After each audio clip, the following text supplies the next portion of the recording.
నయనం. సూర్యుడు, చంద్రుడు, అగ్నిహోత్రము 3 కన్నులై ఉన్నాయి. ఇవి 3 శక్తి స్వరూపంతో అమ్మవారు పరాచికానికి మూస్తే సమస్త బ్రహ్మాండములు చీకటైపోయాయి. అన్ని ప్రాణులలో వేడి తగ్గిపోయింది. అంటే లయం అయిపోయే స్థితి వచ్చేసింది. ఇప్పుడు ఇది జరగకూడని ప్రళయ ప్రకృతి. ఇంత చీకటి ఒక భయంకరమైనటువంటి లయకార స్థితిలోకి వెళ్ళిపోయింది లోకం. ఇది ఎవ్వరు ఊహించనిది. ఈ కొట్టుమిట్టాడిపోతున్న స్థితిలో సమస్త బ్రహ్మాండములు చీకటిని పొంది అమ్మవారిలా చేతులు తీయగానే మళ్ళీ వెంటనే ప్రకాశించాయి. ఈలోగా హఠాత్తుగా జరిగిన ఈ సందర్భం ఒక ఉపాధి స్వరూపాన్ని పొందేసి శివచేష్టితముగా అంధకారం వలన పుట్టినవాడు కాబట్టి కళ్ళు లేకుండా నల్లటి పిల్లాడోడు పుట్టి ఏడుపు మొదలెట్టాడు. ఏడుపు మొదలుపెట్టి వాడు పర్వత సదృశ్యుడై అలా పెరిగిపోయి ఆకాశం అంతా అయిపోయి కనపడ్డ వాటిని తీసి నోట్లో పడేసుకుంటాడు. వీడెవరండో అంటే అమ్మవారు నీ కొడుకే అన్నారు. అయ్య బాబోయ్ వీడు నా కొడుకేమిటండి అంది. నువ్వు కళ్ళు ముయ్యడం వల్ల పుట్టాడు కనుక వాడు నీకు నాకు కొడుకే. మనం ఎవరం? జగత పితరౌ వందే పార్వతీ పరమేశ్వరౌ. ఇప్పుడు వాడిని చంపేయడమో ఏదో చేయడానికి వీల్లేదు. ఏం చేయాలి? కాపాడాలి. కాబట్టి వాడిని పిలిచి ఒరే నువ్వు అలా తినీకు మనుషుల్ని వాళ్ళని అడవిలో తిరుగుతుండు అని అరణ్యానికి పంపించేశారు. ఈలోగా హిరణ్యకశిపులు మీకు తెలుసున్న వాళ్ళే. భగవంతుడు నేను ఎంచుకోకుండానే ఆయన వరుసక్రమాన్ని నిర్ణయించేశాడు. దీని తరువాత నువ్వు ఇది చెప్తే శ్రోతలకి తేలిగ్గా అర్థమైపోతుందని. మీరు భాగవతంలో హిరణ్యకశిపుల గురించి విన్నారు. హిరణ్యాక్షుడికి కొడుకులు లేకుండానే హిరణ్యకశిపుడికి కొడుకులు కలిగారు. వీడికి బాధ కలిగి కొడుకులు పుట్టట్లేదని శంకరుడు గురించి తపస్సు చేశాడు. శంకరుడు ప్రత్యక్షమయ్యాడు. ఏం కావాలని అడిగాడు. వాడు అబ్బో చాలా ధర్మం చెప్పాడు. ఇప్పుడు ఎన్నున్నా ఓ కొడుకు ఉండాలి కదండి, ఆ కొడుకు లేకపోతే సంతానం లేకపోతే తృప్తి ఉండదు కదా, నాకు ఓ కొడుకుని ఇప్పించండి అన్నాడు. నీకు సరిపోయే కొడుకోడు పుట్టి పెరుగుతున్నాడు రోయ్, వాడు నా కొడుకే అనుకోవచ్చు కాబట్టి నువ్వు వాడిని తీసుకెళ్ళి పెంచుకో. దత్తత ఇచ్చేశాడు. వాడు వీడిని తీసుకెళ్ళి పెంచుకున్నాడు. శివుడి కొడుకు కదని. ఎవరు వాడు? అంధకుడు, అంధకాసురుడు అయ్యాడు. వాడెందుకు సంతోషించాడు? ఋషులకి ఇస్తే వాళ్ళు తీసుకెళ్ళరు. ఇలాంటి వాడికి ఇస్తే అలాంటి వాడు బాగా కావాలి. అబ్బా భలే ఉన్నాడు రా, అంత ఎత్తు పెరిగిపోతున్నాడు, అన్నీ తినేస్తున్నాడు, ఇలాంటి కొడుకే ఉండాలి నాకని వాడు తీసుకెళ్ళాడు. పెంచుతున్నాడు. కానీ ఈలోగా తండ్రి అనుకోకుండా చచ్చిపోయాడు. అనుకోలేదు. ఆదివరాహమూర్తి వచ్చి వాడిని చంపవతల పారేశారు హిరణ్యాక్షం. పాపం వీడికి కళ్ళు లేవు, అంధుడు వీడు, అంధకాసురుడు. వాడి పేరే అంధకాసురుడు. 2 కళ్ళు లేవు, ఏమీ కనపడదు వాడికి. తినేస్తాడంతే వాడు తడుముకుని. కాబట్టి నీకు రాజ్యం ఇవ్వడానికి కుదరదు అన్నారు దాయాదులు. నాకు కన్ను లేదనే కదా మీరు రాజ్యం ఇవ్వనంటున్నారు, నేను చతుర్ముఖ బ్రహ్మగారి గురించి తపస్సు చేసి కన్ను తెచ్చుకుంటానన్నాడు వాడు. అని వాడు వెళ్ళి తపస్సు మొదలెట్టాడు. తపస్సు మొదలెడితే తపస్సే. చతుర్ముఖ బ్రహ్మగారు ప్రత్యక్షమయ్యారు. ఏం కావాలరా నాయనా నీకని అడిగారు. అడిగితే వాడెంత చిత్రమైన వాడో చూడండి, నాకు 2 కావాలన్నాడు. ఏమిటి 2 అన్నారు ఆయన. నాకు కళ్ళు లేవు, రాజ్యం ఇవ్వాలంటున్నారు, నాకు కన్ను ఈ లోకాన్ని చూడ్డానికి అన్నాడు. ఇస్తున్నాను అన్నాడు. రెండోది ఏమిటి అన్నాడు. నాకు పుట్టుకతోనే గొప్ప బలం ఉంది, లోకాన్ని పీడించగలిగిన బలం. ఆ బలంతో నేను లోకాలన్నింటినీ గెలవాలి కంటితో చూస్తూ. కానీ ఈ శరీరం చచ్చిపోకూడదు. అంటే బ్రహ్మగారు అన్నారు ఇది కుదరదు, నా జ్యూరిస్డిక్షన్లో లేదు, నీ ముందు ఇంత ఇలా చాలామంది అడిగారు, ఇంకో మాట చెప్పు, నువ్వే చెప్పు ఎవరి చేతిలో చచ్చిపోతావు అన్నాడు. అంటే వాడు కాసేపు ఆలోచించి వాడు అన్నాడు అయితే నేను అడుగుతాను, బాగా వినండి.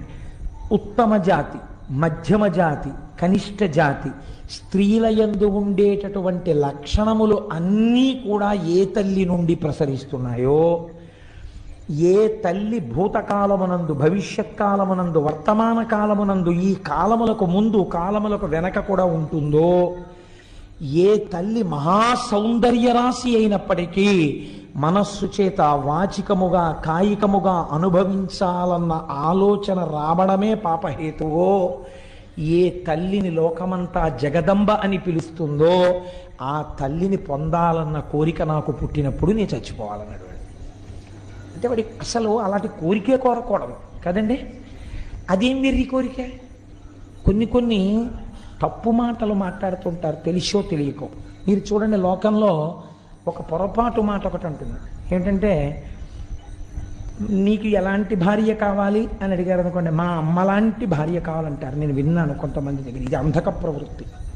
అసలు అలా ఉపమానాలు వేయకూడదు. మా అమ్మగారు లాంటి పెళ్ళం కావాలంటే నాకు అనకూడదు. నువ్వు పొగుడుతున్నాను అనుకుంటున్నావు, అసలు ఆ భావన రాకూడదు. భార్య యందు భావన వేరు.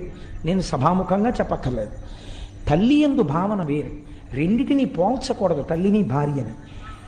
మీరు చక్కగా వినయ విధేయతలతో మా నాన్నగారిని మా అమ్మగారు ఎలా అనువర్తిస్తుంటారో అనువర్తించుట యందు అటువంటి వినయ బుద్ధి కలిగినటువంటి భార్యని మా అమ్మ తప్పకుండా నిర్ణయించగలదు, మా నాన్నగారు.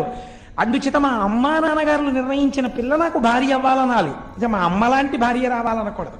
ఉపమానమునందు దోషం ఉంటుంది. ఇప్పుడు వాడు తెలిసో తెలియకో ఈ మాట అన్నాడు. ఇప్పుడు వాడికి ఎవరు తల్లి?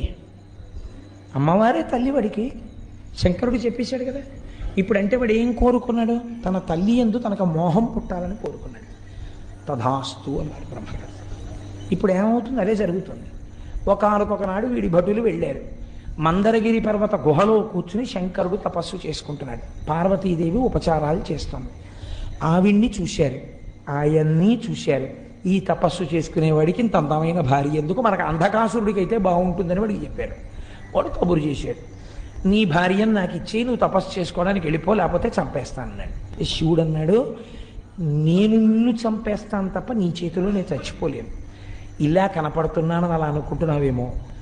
నేను యుద్ధానికి వస్తే చాలా తేడాగా ఉంటుంది. కాబట్టి అబ్బాయి, నువ్వు ఇటువంటి మాటలు మాట్లాడరాదు. వాడికి ఇది అర్థం కాలేదు. అర్థం కాకపోతే శంకరుడప్పుడు తపస్సులో ఉన్నాడు. ఆయనకి తెలుసు వీడి యందు ఈ లక్షణము బాగా గట్టిపడాలి. గట్టి పడితే వీడు చచ్చిపోతాడు. కాబట్టి ఇప్పుడు ఆయన అన్నారు, ఏమిటి అల్లరంతాను నీ కోసం వాళ్ళు వస్తూ ఉండడం ఏమిటి? వాళ్ళేమో నేను భారీగా పొందాలనుకోవడం ఏమిటి? నన్ను అడుగుతుండడం ఏమిటి? నేను ఇక్కడ కూర్చోవాలంటే తపస్సు పాడైపోతుంది. నేను ఇంకో చోటుకి వెళ్ళిపోయి 1000 ఏళ్ళు తపస్సు చేసుకుంటాను, నీ పాటలేవో నువ్వు పడనని వెళ్ళిపోయాడు. అంటే భార్యను వదిలేశాడని మీరు అనుకుంటున్నారా? కాదు. ఆయనకి తెలుసు వాడి పాపం పండడానికి తను మధ్యలో ఉండకుండా చూపు వాడు చూసి వాడు చచ్చిపోవాలి. కాబట్టి ఇప్పుడు ఆ అంధకాసురుడు అమ్మవారి కోసం అని చెప్పి యుద్ధం మొదలెట్టాడు. దేవతలందరూ అమ్మవారి పక్షం, రాక్షసులందరూ వాళ్ళ పక్షం. ఇది మీరు చాలా జాగ్రత్తగా వినండి సుమా. యుద్ధం జరిగింది.